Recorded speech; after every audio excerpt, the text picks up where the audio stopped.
So yun na guys, tuturo ko kayo kung paano mag-sign up dito sa Okabet Gaming.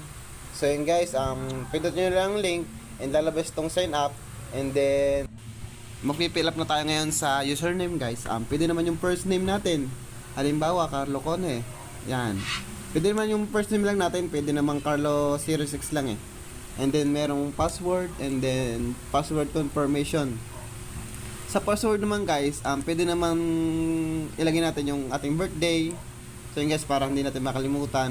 And then yung password confirmation, yan, password confirmation nyo lang. And then pagkatapos natin i-fill up to guys, pindutin natin tong agree, terms of service. At pindutin nyo na rin tong sign up. So ayan na nga guys, naka-sign up na tayo. So yun guys, i-close lang natin tong mga lumalabas dito sa ating account. Ayan guys, close lang natin yan lahat. So ayan na nga guys, nakapag-sign up na tayo. May nakalagay na congratulations, you are now registered. Nandito tayo sa phone number, and then ilagay natin itong ating phone number. Pagkalagay natin guys ng phone number natin, meron nakalagay na send SMS. Yan, isend lang natin dun sa ating number. And then mayroong papasok na text doon sa ating number. Ito ay code. Yan. Kukuha na natin itong code nito para may enter natin dito sa account natin. So yun guys, para ma-confirm ni Okabet yung ating pagsa-sign up guys. So yun guys, ganoon naman kadali ang pagsa-sign up ng Okabet Gaming dito sa ating account. So ayan na nga guys, may nag-text na sa ating number. Ayan, ito yung ating code. Yan, i-enter lang natin dito ang ating code. Yan, para ma-verify and ma-confirm na ni Okabet yung ating account. At pwede na tayo maglaro guys. So yun guys, marami nga palang nananalo dito sa Okabet Gaming na to. Yan, pagputulan natin itong laro nito, baka tayo na ang susunod na mananalo. Yan guys, na-enter na natin itong code. Yan, i-send natin to sa confirm SMS. Ayan na nga guys, na-confirm na Okabet itong ating account. Yan. Pwede na tayo maglaro. Siyempre, ituturo ko sa inyo yung cash in and cash out. So yun guys, pupunta lang tayo dito sa deposit. Yan, deposit tayo pupunta guys. Close lang natin yan. And then meron tayo makikita ng GCash. Meron dito ng GCash, Bank, and GrabPay. Yan. Paymaya guys.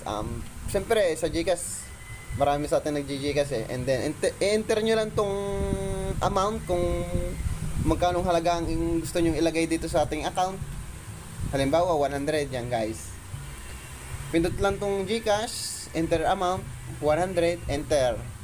So yun guys, pagka enter nun, papasok na siya sa ating GCash. Yan guys, papasok na sa ating GCash, and then enter nyo lang kung magkano halaga ilagay nyo, 100.